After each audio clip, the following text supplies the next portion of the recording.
अस्सलाम वालेकुम नाजरीन, प्रोग्राम में खुश आमदीद। तहलका खेज ऑडियो लीक्स, मुबैना ऑडियो लीक्स के हवाले से वज़ीर आज़म शहबाज शरीफ ने वज़रा के हमरा प्रेस कॉन्फ्रेंस दी और ये अगर देखा जाए तो अपने आप में ही एक यूनिक स्पेक्टिकल है कि प्राइम मिनिस्टर हिमसेल्फ एक वज़रा के हमरा प्रेस कॉन्फ्रेंस कर रहे हैं। लेकिन उन्होंने इस इशू की हसासियत के हवाले से बात की। उन्होंने कहा कि ये ऑडियो लीक्स बड़ी कोताही है, आला सतह की तहकीकाती कमेटी बना रहे हैं। फिर उन्होंने ये कहा कि पिछली हुकूमत के हवाले से भी उन्होंने कई सारी मजीद बातें की, लेकिन उन्होंने ये कहा कि इस हवाले से और इसके बाद कोई भी प्राइम मिनिस्टर ऑफिस में जाकर किसी भी तरह की कोई बात करने से गुरेज करेगा और 100 दफ़ा सोचेगा, which is true in a sense. लेकिन नाजरीन, अब ये मामला कहाँ जाकर रुकेगा, किधर जाकर इसका हल होगा, क्योंकि ये बहुत बहुत बड़ा सिक्योरिटी लैप्स है और बहुत अजीब मायूब सूरत हाल है कि मुल्क में जो सबसे हाईएस्ट इस वक्त ऑफिस है, सिविलियन ऑफिस है, उनकी तमाम चीज़ें और मुल्क के चीफ एग्जीक्यूटिव के ऑफिस की तमाम चीज़ें इस वक्त इंटरनेट पर बराए फ़रोख्त हैं। बहुत अजीब और मायूब बात है। तो लिहाजा इसके हवाले से जो एक कमेटी तश्कील दी गई है वो तो है ही, जो अपनी जगह एक इसमें किरदार अदा करेंगे। लेकिन ये भी बात नोटवर्दी है कि हुकूमत ने भी इसके ऊपर जो चुप का रोज़ा लगाया हुआ था पिछले कई रोज़ से और उनका कोई मौक़िफ़ नहीं आके दे रहा था, वो चुप का रोज़ा आज टूटा है। नाजरीन, इसमें मजीद जाते हुए कुछ हद तक वेरीफाई भी किया है वज़ीर आज़म हिमसेल्फ ने कि जो ऑडियो लीक्स में बातें की गई हैं, बिलखुसूस उन्होंने उस ऑडियो लीक का ज़्यादा तस्करा किया जो कि उनकी और मरियम नवाज साहिबा के दरमियान में एक रिकॉर्डेड ऑडियो है।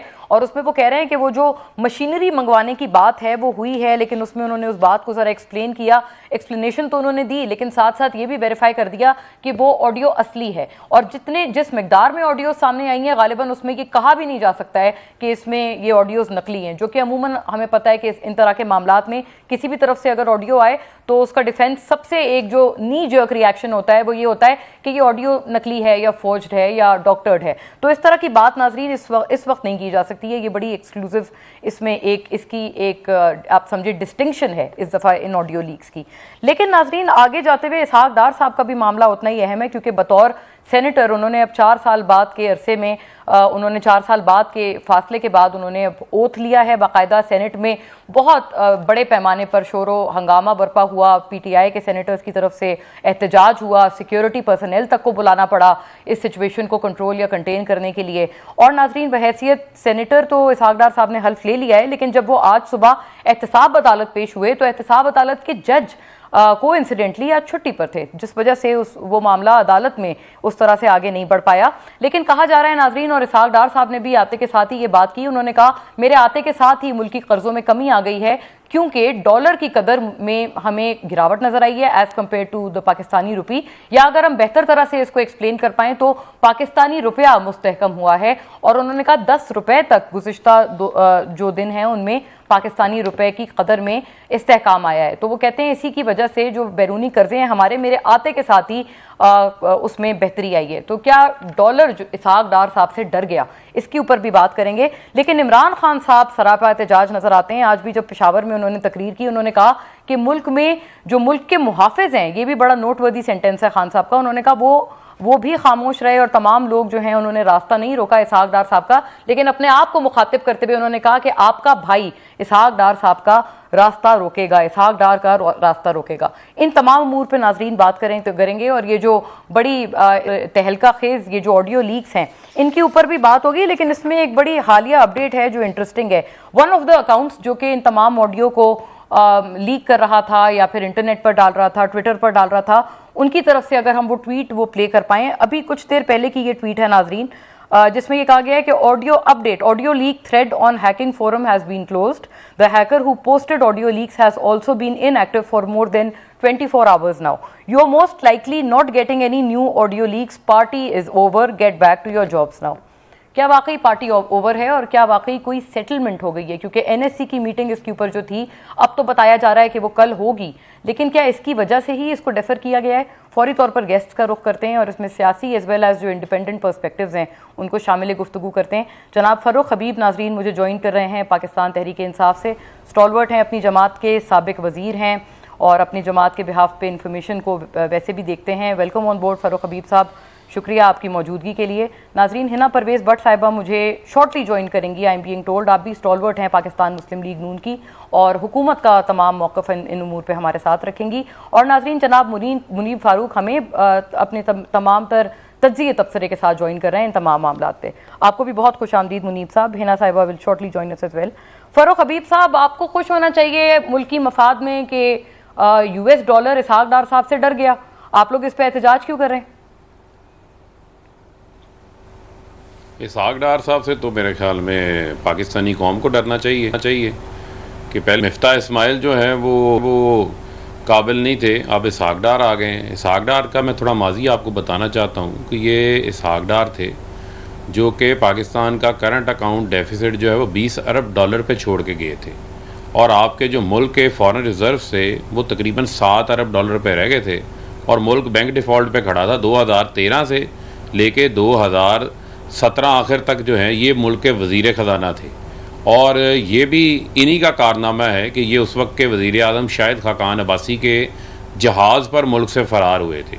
और आज मैं समझता हूँ कि ये सवाल नहीं होना चाहिए कि इसहाक डार वापस आ गया तो जनाब डॉलर नीचे आना शुरू हो गया। ये तो सारी जो है ना हाथी के दांत खाने के और हैं, दिखाने के और हैं। जो बात आज होनी चाहिए कि एक शख्स जो है वो मफरूर है, अदालतों से इश्तिहारी है, और आज उसकी कमर भी ठीक हो जाती है, तंदुरुस्त भी हो जाता है, और एक मफरूर को, एक इश्तिहारी को शहबाज शरीफ अपने जहाज में मुल्क में लेकर आते हैं। वो ये कहते हैं कि उनका तो आपने पासपोर्ट मंसूख कर दिया था, वरना तो वो कब के आ चुके होते, वो तो इलाज के गर्ज से बाहर गए और आपकी वजह से वो दरअसल वापस नहीं आ पाए, आपकी हुकूमत उनसे खौफजदा थी। इनका मसला मैं आपको बताता हूँ। ये जब इक़्तिदार से बाहर होते हैं ना तो इनकी तमाम बीमारियाँ लाइलाज हो जाती हैं और ये मुल्क से बाहर चले जाते हैं। जैसे ही इनका इक़्तिदार आता है तो इनकी बीमारियां जो हैं उनका इलाज पाकिस्तान में शुरू हो जाता है, और वो एक ही बीमारी है, वो बीमारी है कि रज के लुटो, करप्शन करो और फिर मनी लॉन्ड्रिंग करो। इसहाक डार सिर्फ एक ही चीज़ के चैम्पियन हैं, जाली अकाउंट्स बनाने के चैम्पियन हैं। हुदैबिया पेपर मिल क्या चीज़ थी? काजी फैमिली के अकाउंट्स लंदन में जो खुले थे, फिक्टिशियस फेक अकाउंट्स खुले थे, वो इसहाक डार नहीं खोले थे, उनका एफिडेविट भी आज तक जो है वो मौजूद है। तो हमें इनसे किसी किस्म की कोई बैद नहीं है। इस इम्पोर्टेड हुकूमत से पिछले 5 महीनों में जो इन्होंने मुल्क का हशर नशर किया, जो मुल्क की इकॉनमी की जई तई फेरी है इन्होंने, जो इन्होंने माशी बर्बादी इन्होंने की पासपोर्ट नहीं रोके थे, आप कह रहे हैं कि वो उनका मामला है, लेकिन आपने पासपोर्ट नहीं रोके थे बतौर गवर्नमेंट। देखें, बुनियादी तौर के ऊपर मुझे आप सिर्फ ये बताएं कि जब आपको अदालतें बुला रही हों तो आप पाकिस्तान में आने की बजाय आप भाग जाएं, आप केसेस का सामना ना करें। अब आपने नैब का चेयरमैन अपना लगा लिया, आपने NRO 2 ले लिया, केसेस आपने अपने बंद करवा लिए, 50 के करीब रेफरेंसेस जो हैं वो वापस हो गए हैं। मरियम सफदर के पासपोर्ट वापस लेने के ऊपर नैब को एतराज़ कोई नहीं है। ये चीज़ें आपने देखी हैं। वो नैब जिसको एतराज़ था, नैब का काम है अकाउंटेबिलिटी करना। अच्छा, नैब का काम है कि जहाँ कोई ऐसी चीज़ नज़र आए उसके ऊपर सवाल उठाना। लेकिन जब नैब को आप बिल्कुल लूला लंगड़ा बना देंगे, हाथ पांव बांध देंगे, आंखों पे पट्टी बांध देंगे, कानों में रुई ठोंस देंगे, तो फिर मुझे बताएं नैब क्या करेगा? नैब किसको पकड़ेगा? अब इनको पकड़ेगा। ठीक है, नहीं, ये उससे रिलेटेड है। आज अगर नैब आज नैब इफेक्टिव होता तो इसहाक डार के जो दायमी वारंट्स मुअत्तल करने का हुक्मनामा आया था वो हुक्मनामा ना आता। ये एयरपोर्ट पे उतरते साथ सीधा ये अरेस्ट होते, वहाँ से ये नैब की तहवील में जाते। अगर इनको सजा हुई होती तो ये अडयाला जेल जाते। अगर इन पे केस था तो मुतलका इदारा इनको पकड़ के लेके जाता, इनकी तफ्तीश करता, तफ्तीश करके चलान मुतलका अदालत में जमा करवाता। लेकिन यहाँ मजाक हो रहा है। साहब से पूछ लेते हैं कि वो यहाँ पर कानून और इंसाफ की धज्जियां उड़ाई गई हैं। मुनीब साहब, क्या लीगली स्पीकिंग, पहले आप जरा फरमाइएगा हमारी तमाम की रहनुमाई के लिए, एब्सकॉन्डिंग इसहाक डार साहब, उन्होंने ये कहा कि वो वापस आते तो उनके व्यू में क्या होना चाहिए था और क्या एक्चुअली हो रहा है वो आपके सामने है। Your take. बहुत शुक्रिया आपका। देखिए, इसहाक डार साहब का जो स्टेटस था, इसहाक डार साहब के खिलाफ अभी तक जो मामला था वो ट्रायल चल रहे थे या एहतसाब अदालतों के अंदर मामला था। उस तमाम तर ट्रायल से वो चले गए, मुल्क से बाहर चले गए 2017 में, और फिर उनका जो स्टेटस था वो एक इश्तिहारी का था, फ्यूजिटिव का था। अब जब कोई भी इश्तिहारी हो जो कि जिसको पहले सजा नहीं हुई, इसहाक डार साहब ऐसा नहीं था कि वो कोई बेल लेकर तो बाहर चले गए थे या वो किसी कस्टडी से फरार हो गए थे। ट्रायल चल रहा था, उस ट्रायल के दौरान वो फिर मुल्क से बाहर चले गए और उन्होंने पेश होना छोड़ दिया। जाहिर बात है, फिर अदालत ने उनको अदालत बुलाती है, उनके पहले काबिल जमानत वारंट गिरफ्तारी जारी होते हैं, फिर नाकाबिले जमानत जारी होते हैं, फिर दायमी वारंट जारी होते हैं। तो जब कोई भी फ्यूजिटिव जिसके बारे में अदालत का पास ये मामला हो और ट्रायल कोर्ट्स में मामला हो, जब वो अदालत के सामने ये सबमिट करे कि मैं ट्रायल का हिस्सा बनना चाहता हूँ, मुझे मौका फराहम किया जाए, तो अदालत ये आमतौर पर नहीं करती कि जी नहीं पहले आप गिरफ्तार हो। अगर वो अदालत को कोई अंडरटेकिंग देते हैं कि जी मुझे इन्वेस्टिगेशन ज्वाइन करने का या ट्रायल ज्वाइन करने का मौका दिया जाए, तो चंद मामलात के अंदर अदालत ये गुंजाइश जरूर निकाल सकती है कि अगर कोई शख्स ट्रायल का हिस्सा बनना चाहता है वो जरूर आ जाए। हाँ, इसके साथ कुछ जमीनी हकायक भी हैं। जमीनी हकायक ये हैं कि इस वक्त पाकिस्तान के अंदर जो हुकूमत है वो पाकिस्तान मुस्लिम लीग नून लेड एक मखलूत हुकूमत है। ऑब्वियसली जो सर्कमस्टांसेस हैं ग्राउंड के ऊपर वो हॉस्टाइल नहीं है, उतने हॉस्टाइल नहीं है। तो ये पीटीआई वाले यही अक्यूज करते हैं मुनीब साहब कि ये प्रोसिक्यूशन दरअसल बड़ी कमजोर होगी उन तमाम केसेस में। देखिए, मैं अर्ज करता हूं कि प्रोसिक्यूशन तो जो वक्त था पाकिस्तान तहरीक इंसाफ का, उसमें भी जो नैब था ऐसी थी कुछ, ये बात सही है। वो नैब बिल्कुल इंडिपेंडेंट बिल्कुल नहीं था, बल्कि हमारे दोस्त मेरे दिलीना दोस्त जनाब शहजाद अकबर साहब की मुकम्मल इन्वेस्ट थी नैब के अंदर। एक एक मामले, एक एक अरेस्ट को वो खुद देखते थे और किस तरह वो चीजों को देख रहे होते थे। वो तो ढकी छुपी बात ही नहीं है, अब सबको पता है। सही। और जिस तरह से माइक्रो मैनेज किया जाता था नैब के मामलात को, तो क्या प्रोसिक्यूशन उस वक्त अच्छी थी? क्या जिन लोगों को अरेस्ट किया गया उनको जेल में रखा गया, फिर उनके खिलाफ रेफरेंसेस भी पेंडिंग थे, जब उन्होंने अदालतों में उनकी बेल एड्रेस की गई तो जमानत भी मिल गई। हाँ। तो जमानत मिलना एक और बात है, लेकिन सुप्रीम कोर्ट के लेवल पर जब सुप्रीम कोर्ट के जजेस मजबूर हो जाएं, जहां से डायरेक्शन आती है कि जी मेरिट्स के ऊपर बात नहीं होनी चाहिए बेल ऑर्डर के अंदर, लेकिन जब इतना फ्लैग्रेंट डिसरिगार्ड हो to the law and to the procedure by the prosecution that is being led by the NAB, तो फिर वहां पर अदालत को लिखना पड़ जाता है कि नैब का इदारा लोगों को प्रोसिक्यूट करने के लिए, लोगों को सियासी इंजीनियरिंग करने के लिए, सियासी तौर पर मैनिपुलेट करने के लिए बात आप सही आपने ख्वाजा साद रफीक साहब का केस हमें याद पड़ता है, उसमें इस तरह के मेंशंस थे। और ये फरूख साहब से पूछेंगे कि नैब के हवाले से ये तहलका खेज इंकशाफात आपके दौरे हुकूमत में हुए कि उनको जेल में भी रखा गया, नजरबंद भी हुए तमाम लीडर्स, और फिर निकला कोई केस आगे नहीं बढ़ा। आफ्टर अ ब्रेक हिना साहिबा का भी मच नीडेड मौक़िफ़ हमारे पास।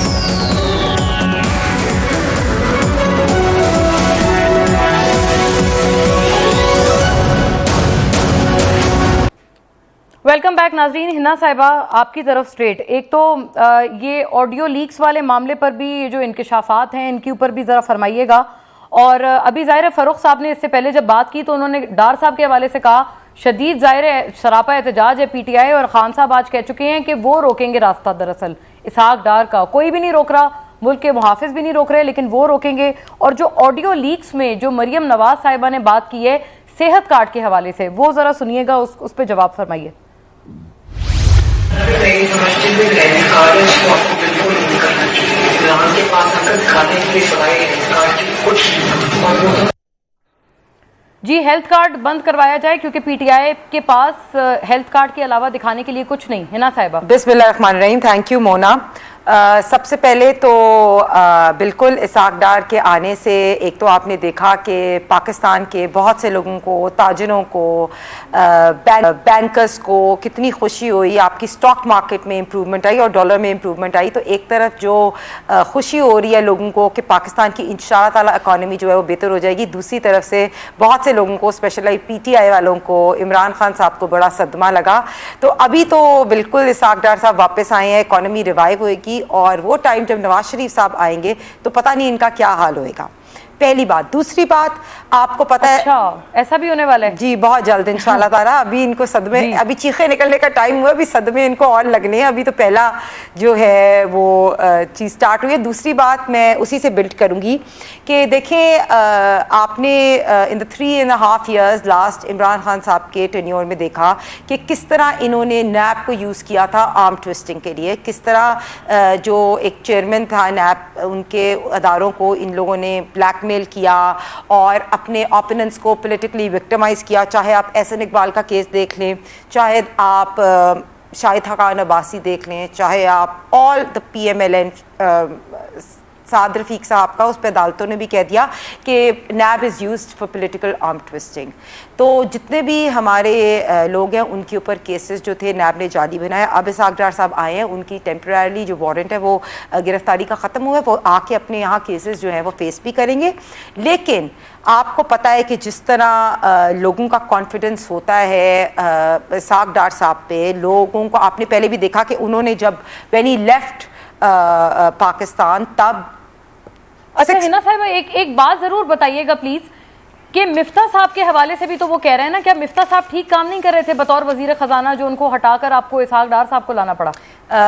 बिल्कुल मोना, मैं ये भी आंसर करूंगी। देखें, इसाक डार साहब जिस वक्त पाकिस्तान छोड़ के गए उस वक्त पाकिस्तान का जो जीडीपी था वो 6.1% था। इनके आते साथ हुकूमत में नेक्स्ट ईयर 1 साल में ये जीडीपी को 2.1% पे ले गए। अभी उसके अलावा अगर आपने इकॉनमी देखें ओवरऑल, इसाक डार के टाइम पे इकॉनमी भी रिवाइव की, डॉलर्स की प्राइसेस भी बिल्कुल आपको पता है कि उन्होंने 100 तक पे रखी हुई थी, 105 तक गई। यहाँ तक कि शेख रशीद साहब का मुझे याद है बयान भी था कि अगर ये 100 पे ले आएंगे तो मैं इस्तीफा दे दूंगा। इस्तीफा नहीं दिया लेकिन 100 पे डॉलर आ गया। लेकिन मैं उस पर यही कहती हूँ कि देखिए मिफ्ता वो तो आप सही कह रही हैं, मैं मवाजना आपके अपने पुराने आउटगोइंग फाइनेंस मैं बिल्कुल वही कह रही हूँ कि क्या वो ठीक नहीं कर रहे थे आपकी व्यू? मोना, जब मिफ्ता इस्माइल साहब आए एज अ फाइनेंस मिनिस्टर, उस वक्त आपको पता है कि पाकिस्तान बिल्कुल on the verge of default था। इन्होंने IMF के साथ एक डील की थी और ने जानबूझ के, आपको पता है वो एक ऑडियो लीक आई भी शौकत तरीन साहब की, जिसमें ये कह रहे थे कि वो IMF की डील को ख़त्म करें, वो करें। उस वक्त पाकिस्तान को इनकी बैड 3.5 ईयर्स की बुरी इकोनॉमिक पॉलिसी की वजह से पाकिस्तान की इकॉनमी को इन्होंने तबाह बर्बाद कर दिया था। ये इमरान खान साहब के अपने वर्ड्स है कि हम डिफॉल्ट तक पहुंचे थे और पाकिस्तान से लगा। ठीक हो गया। और उस वक्त आपकी भी जो ऑडियो लीक हमने शुरू में चलाई है आगाज में, उसका भी जवाब फरमा दें। जो मरियम नवाज साहिबा की ऑडियो लीक है जिसमें वो कह रही है सेहत कार्ड को बंद करो।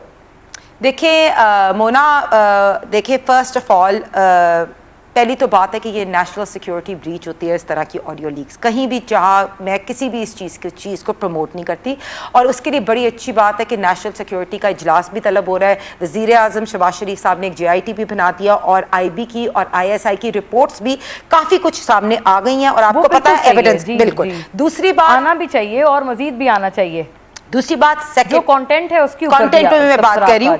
देखिए कोई भी आप जितनी मर्जी ऑडियो लीक्स ले आए, उसमें किसी भी ऑडियो लीक में ये कंटेंट नहीं है कि 5 कैरेट का डायमंड आप ले रहे हैं। किसी भी ऑडियो लीक में कोई करप्शन स्कैंडल नहीं है, किसी भी ऑडियो लीक में कोई फरागोगी की बात नहीं है, किसी भी ऑडियो लीक में अल कादिर यूनिवर्सिटी के वो नहीं है कैनाल्स ऑफ लैंड। तो मैं यही कह रही हूँ audio leak is never good. आप अगर बिल्कुल, और ये बात जो शहबाज शरीफ साहब ने भी इसको आज क्लियर किया, में बच गए ये आपके ऊपर उस लेवल की कोई ऑडियो लीक नहीं आई जो कि PTI। मैं कह रही हूँ हमारी ऑडियो लीक में खुदा ना खास्ता कोई करप्शन की बात नहीं है, कोई ऐसी बात नहीं। जो इत्तेहाद ग्रुप का पॉइंट ऑफ व्यू भी आ गया कि उसमें भी उन्होंने क्लियर कट अपनी एविडेंस दे दी। ना शहबाज शरीफ साहब ने कोई ऐसी बात, उन्होंने कहा I am very clear on this, although this is a security breach but I am 100% sure not even one thing will come out in which मैंने रियासत की और ये सबका सांस। वैसे कि इसके एक और इस बात से भी ये इंटरलिंक्ड है क्योंकि हमने इब्तिदाइये में अपनी ये पढ़ी थी ये बात कि one of the accounts has tweeted कि अब कोई ऑडियो लीक नहीं आएगी। मैं इसकी तरफ दोबारा आऊंगी, आप फिर बताइएगा। लेकिन फरूख हबीब साहब बताइएगा, सियासी इंतकाम का आपने निशाना बनाया बजरिया नैब। मुनीब साहब ने भी आपके ज़माने के केसेस की तरफ इशारा किया, फिर हिना साहिबा ने भी उसी बात को एक दफ़ा दोहराया, और इमरान खान साहब का जो सॉट है वो ज़रा सुनिएगा जो कल खान साहब ने इन्हीं लीक्स के हवाले से फरमाया है। ऑडियो लीक्स में और भी कुछ आ रहा है अभी आने वाले दिनों में। एक ये भी आप सुन रहा हूं मैं आ रहा है, मरियम कह रही है अब्बा जी को कि इमरान खान को हम तोशा खाना इलेक्शन कमीशन कह रहे हैं, मैं डिस्क्वालीफाई कर दूंगा इसको, फिक्र ना करें। जी फरूख साहब, ये खान साहब के बहुत करीबी मरासे में हैकर खान साहब को बिफोर हैंड कैसे पता था कि आगे क्या आने वाला है ऑडियो लीक में? देखें, पहले तो बुनियादी तौर के ऊपर कुछ चीज़ें जो हैं वो हमें सेट कर लेनी चाहिए। देखें, मेरा मसला ये नहीं है कि पाकिस्तान में, देखें, नैब को मैंने नहीं बनाया, ना ही हमारे दौर के अंदर उस हवाले से कानून साजी हुई नैब के हवाले से किसी किस्म की ऐसी कि हम नैब को बनाने वाले हों। नैब बनाने का मकसद क्या है? मकसद ये है कि जब आप इक़्तिदार में आ जाते हैं इक़्तिदार में आकर आप अगर इख्तियारात का गलत इस्तेमाल करके पैसा बनाते हैं, एसेट बियॉन्ड मीन्स आपके निकल आते हैं, तो उसका मनी ट्रेल आप लोगों ने देना है। एक चीज़ तो रोज़े रोशन की तरह यहाँ है, एस्टेब्लिश्ड है कि जिन लंदन के महलात में नवाज शरीफ साहब रह रहे हैं उसकी बेनिफिशियल ओनर जो है वो मरियम सफदर हैं, और आज तक उसकी मनी ट्रेल किसी अदालत में उसकी रसीदें जमा नहीं हुई भाई। इसके अलावा जितने भी इनके लोग हैं जिनके ऊपर मुकदमात हैं, केसेस हैं, अब ये जो 16-16 अरब रुपया निकल आता है मकसूद चपड़ासियों के अकाउंट में, जो तफ्तीशें कर रहे होते हैं उनका कत्लेआम हो जाता है, उनको हार्ट अटैक्स हो जाते हैं, सारे ही एक पैटर्न पे रास्ते पे हटने शुरू हो जाते हैं। और फिर आते साथ नैब को मजबूत करने की बजाय जो कानून साजी की गई है वो कानून साजी ये है कि 50 करोड़ से नीचे की करप्शन ही नहीं समझी जाएगी, उसको नैब तहकीकात ही नहीं करेगा, हाथ नहीं लगाएगा, यानी जितने केसेस हैं वो ख़त्म हो जाएंगे। इसका रिस्ट्रोस्पेक्टिव इफेक्ट होगा इस कानून का। इसका मतलब ये है कि नवाज शरीफ का केस भी बंद, मरियम का केस भी बंद, सारे केसेस बंद।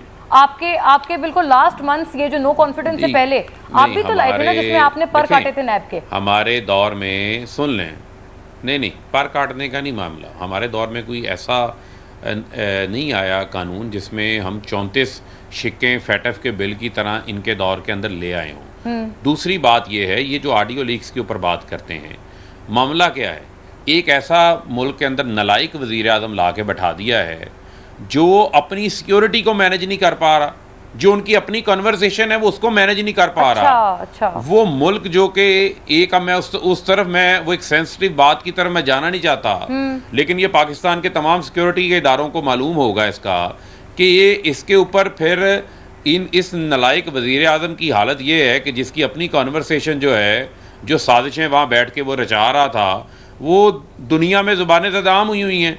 एक चीज़ इस्टेब्लिश हो गई, कहती हैं जी हमारी 5 कैरेट की कोई कहानी नहीं निकली। मैं आप बताता हूँ आपकी कितनी बड़ी कैरेट की कहानी निकली है। ये जो प्लांट इंडिया से इंपोर्ट हो रहा था, इसको कॉन्फ्लिक्ट ऑफ इंटरेस्ट कहते हैं। ये बात हमेशा से इस्टेब्लिश रही है कि शरीफ खानदान, एक मिनट सुन लें, let me complete now, interrupt ना करें। शरीफ खानदान ने हमेशा जब भी इक़्तिदार में आए हैं, आके इन्होंने इक़्तिदार में फैक्ट्रियाँ लगाई हैं, अपने कारोबार किए हैं, अपने लिए कानून बनाते लिए हैं, अपने लिए SROs जारी करते रहे हैं। ये किसी से ढकी छुपी नहीं, इनकी पूरी तारीख भरी हुई है। फिर आप मुझे बताएं 5 कैरेट की कहानी को भाई छोड़ें, मुझे आप बताएं, आप कहते हैं सेहत कार्ड बंद कर दो, तो यार गरीब आदमी को 10 लाख रुपए तक का मुफ्त, ये तो ना बोले ना छोड़े। एक मिनट वो उस पर आप बेशक एक मिनट देखें, आपने जितने उस पर बहुत सारे शोज़ किए आप फिर शोज़ करें, मुझे कोई एतराज़ नहीं है, उनको बुला के करें जिनकी ऑडियो आई है, मुझे कोई एतराज़ नहीं है। I am not here to defend anybody except Imran Khan, ठीक है। इसके अलावा मुझे आप ये बताएं कि बड़ा वाज़े है यहाँ पर कि आपका कह रहे हैं सेहत कार्ड बंद कर दें, गरीब आदमी का इलाज हो रहा है, आप चले जाएं, इसको खुदारा मुतनाज़ा ना बनाएं। वो गरीब आदमी जिसका डायलिसिस होता है हफ्ते में 3 बार होता है, हाँ, उसके पास 20,000 रुपया उसकी जेब में नहीं है, वो जाके डायलिसिस करा ले। उसके पास 4 लाख रुपया नहीं है, वो हार्ट का बाईपास करा ले। उसके पास 3 लाख रुपया नहीं है कि वो स्टंट डलवा ले। आज उसके हेल्थ कार्ड से लोगों का फिर आप इस पे मुकम्मल कीजिएगा और मुनीब साहब भी इसके ऊपर बात कर लें। अब तो ऐसा लग रहा है ऑडियो लीक बमुकाबला ऑडियो लीक, दोनों की मेरा कुत्ता तुम्हारा कुत्ता और मेरा कुत्ता टॉमी, वो वाली बात है जी। मुनीब साहब की तरफ भी आएंगे after the break. Welcome back नाजरीन। मुनीब फारूक साहब, ये क्या वजह है कि दूसरे की ऑडियो लीक पे तो बहुत अच्छा जवाब हमें मिल रहा है दोनों इतराफ से, लेकिन अपनी ऑडियो लीक की कोई ओनरशिप नहीं या जवाब लैकलस्टर? देखिए, जो कम से कम ये प्राइम मिनिस्टर हाउस वाली अभी प्राइम मिनिस्टर्स ऑफिस से जिस तरह की बातें और डिटेल ये ऑडियो लीक हुई है, जिसको प्राइम मिनिस्टर साहब ने आज खुद जब उसकी बात हुई है तो उन्होंने इसको सीरियस सिक्योरिटी लैप्स कहा है। इट मींस एक तो ये कि वो वेरीफाई कर रहे हैं कि जो ऑडियो निकली हैं वो तो जेन्युइन है। अब इशू सिर्फ ये है, मेरे लिए कंसर्न इस वक्त सबसे बड़ा ये है कि it's about the prime minister's office, जो कि रियासत की इदारों में से एक अलामत है। वहां पर फौरी तौर पर हो जाना, ये चीज सामने आ जाना कि प्राइम मिनिस्टर साहब के ऑफिस से ये सब कुछ हुआ है। प्राइम मिनिस्टर कल कोई भी हो सकता है, आज शहबाज शरीफ साहब हैं, कल इमरान खान साहब हो सकते हैं, कोई और हो सकता है। सो जब ये सिलसिला शुरू हो जाए तो और फिर इतना बड़ा सिक्योरिटी लैप्स हो और वो फिर जो ऑडियोज हैं वो किसी जगह पर पहुंच जाए, सोशल मीडिया पर आ जाए, इंटरनेट के ऊपर आ जाए, तो वो बड़ा कंसर्निंग है मेरे लिए एज ए कॉमन पाकिस्तान। हाँ, होना चाहिए बिल्कुल। अब तक उन ऑडियोज में से निकला क्या है?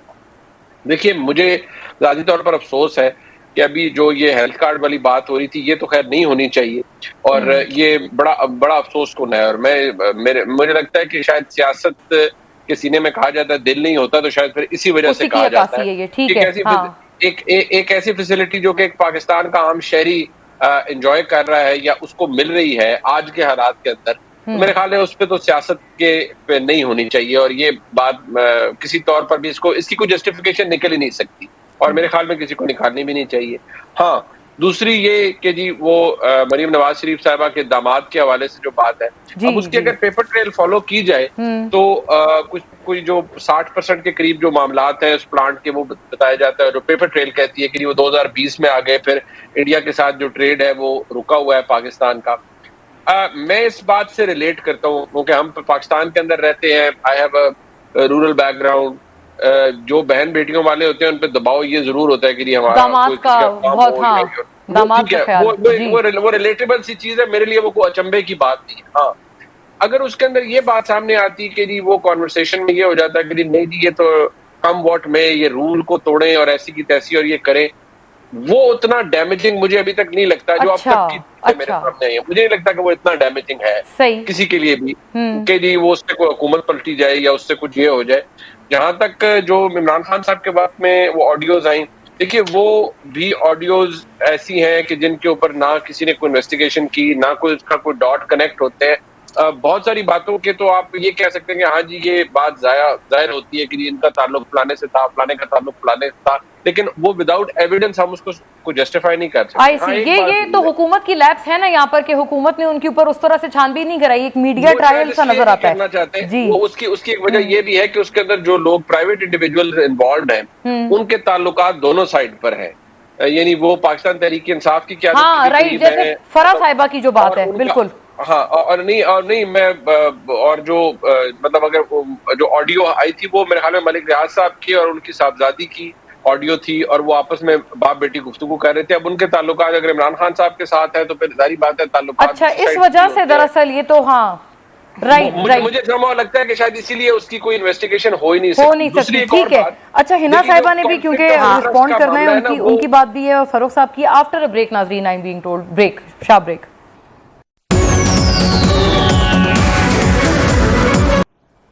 वेलकम बैक नाजरीन। हिना साहिबा, सेहत पर सियासत करने के अलावा आपको कोई और चीज़ नहीं मिली? ये फरूख साहब ने बड़ी नापसंदीदगी का इजहार किया है और तल्ख जबान में आपकी जमात पर। मोना सबसे पहले तो फरूख हबीब साहब ने कहा नालायक वजीर आजम, तो मैं बताती जाऊं कि नालायक वजीर आजम वो होता है जिसको टीवी पे देख के पता चलता है कि डॉलर की प्राइस जो है वो ऊपर हो गई है। नालायक वजीर आजम वो होता है जिसकी बेगम उसको बताती है कि आप वजीर आजम हैं। नालायक वजीर आजम वो होता है जो अंडे और कट्टों के साथ मईशत बेहतर करने की कोशिश कर रहा होता है। नालायक वजीर आजम वो होता है जो जर्मनी और जापान बॉर्डर को इकट्ठा कर रहा होता है, तो और वो अलकादर यूनिवर्सिटी के नाम पे लैंड ले रहा होता है। तो नालायक वजीर आजम की डेफिनेशन एक तो हम रिवाइज कर लें। दूसरी बात इन्होंने मरियम नवाज साहिबा की इस्लामाबाद हाई कोर्ट में नैब के वकील ने बता दिया कि मरियम नवाज शरीफ साहिबा बेनिफिशियल ओनर नहीं है, तो ये जरा रिविजिट भी कर ले अपनी बातें, उनके नैब का वकील जो इनके टाइम पे लगा था। तीसरी बात ये बात करते हैं इंडिया के काम की, बिल्कुल जो सेहत पर सियासत कर रहे हैं तो मुनीब साहब ने भी बल्कि कहा है, मैं आपको बिल्कुल उस पर बात करूंगी। पहली तो बात है इंडिया पे बात करने वाले जो खुद कश्मीर फरोश हैं, जो लोग वो इंडिया में बात ना करें। और लास्ट चीज सेहत कार्ड की बात है कि हुसैन नवाज साहब के स्टेटमेंट पर आपका क्या व्यू है फिर हिना साहिबा बेनिफिशियल ओनर होने पे? मरियम नवाज साहिबा बेनिफिशियल ओनर नहीं है, ठीक है। दूसरी बात, वो आपको पता होगा हसन नवाज जो है वो खुद अपने होंगे, मैं जो पेशी पे थी उस पे एग्जैक्टली नैब के वकील ने कहा कि मरियम नवाज साहिबा बेनिफिशियल ओनर नहीं है। और सेहत कार्ड की जहां तक बात हुई, प्रोविंसेस जो है केपीके में इनकी हुकूमत है, पंजाब में इनकी हुकूमत है, सेहत कार्ड कोई खत्म नहीं कर रहा। लेकिन ये प्राइम मिनिस्टर का हेल्थ कार्ड था जो नवाज शरीफ साहब के टाइम पे स्टार्ट हुआ था, और इसको इंसाफ कार्ड के नाम से यूज नहीं करना चाहिए, इसको प्रॉपर प्राइम मिनिस्टर हाउस से चलो एक नाम सेहत बदल का, दें, नाम बदल दें, ये नाम कोई भी अपना खत्म लगा नहीं ले कर रहा, कोई, कोई भी लेकिन खत्म नहीं कर सेहत रहा, की सहूलत तो कोई देना बिल्कुल आवाम को। सेहत की ठीक है। सहूलत मिलनी भी चाहिए। और ये प्रोविंसेस इसके 18वीं और अमेंडमेंट के मिल रही बाद है आप कह रही है, क्योंकि उस वक्त बाय द वे जब ये ऑडियो आई है तब हमजा शहबाज थे वजीर और आला। जी। ये ओके। साकिब फारूक निसार साहब ने कहा कि इसको नाम ना यूज करें, इसको इंसाफ कार्ड ना कहें, इसको प्राइम मिनिस्टर का सेहत कार्ड कहें जिसको नाम होता है। तो बिल्कुल साकिब ऐसी निसार बात साहब ने है। कहा? साकिब निसार ने भी ठीक तब है। कहा था कि ओके, इसका फारूक नाम जो साहब, है वो जवाब- इंसाफ कार्ड ना यूज करें, इसका नाम सेहत कार्ड ना यूज करें, इसका नाम है ये प्राइम मिनिस्टर देखें- नवाज शरीफ के टाइम पे फारूक कार्ड साहब, स्टार्ट अभी हुआ आप था। तैयार हैं? अभी मेरे- आपके लिए और शौक आने जी, वाले हैं। देखें- हिना साहिबा ने आपको खबरदार कर देखें- दिया, आप इसहाक डार पे अभी देखें परेशान है, मेरे- नवाज शरीफ साहब भी आने वाले हैं। जी। देखें इसाक डार का नहीं, इसाक डार तो मनी लॉन्ड्रिंग करने आए हैं, पैसा वापस लेने आए हैं जो लूटमार का जमा किया 5 महीने में। नवाज शरीफ ने उनको स्पेशल टास्क दिया है। मेरा मसला ये है कि नालायक वज़ीर आज़म वो होता है जब तेल की कीमतें नीचे आ रही हों, वो कीमतें कम करने की बजाय वो बढ़ा रहा हो, वो नालायक वज़ीर आज़म होता है। जो कि बिजली के बिलों में इजाफा कर रहा हो, वो नालायक वज़ीर आज़म होता है। ये मेरे नज़दीक नालायकी इनकी ये है। जो रशिया से सस्ता तेल ना ले सके वो नालायक वज़ीर आज़म होता है। जो पाकिस्तान की सनतें बंद कर दे, मजदूरों को बेरोजगार कर दे, वो नालायक वज़ीर आज़म होता है। मैं मांगने नहीं आया, बड़ी मजबूरी है, वो नालायक वज़ीर आज़म होता है। हिना साहिबा ने तो वो बात कर दी है, बल्कि आज के आपके शो का क्लिप बन गया ये कि मेरी लंदन में क्या, मेरी तो पाकिस्तान में कोई प्रॉपर्टी नहीं है। फिर बाद में हुसैन नवाज कहते हैं कि अल्हम्दुलिल्लाह फ्लैट हमारे हैं, ये हमारी हमशीरा इसकी बेनिफिशियल ऑनर है। आप भी हिना साहिबा की तरह वो नैब की भाई- पेशी पे आया करें ना। फारूक साहब। नैब ठीक है। नैब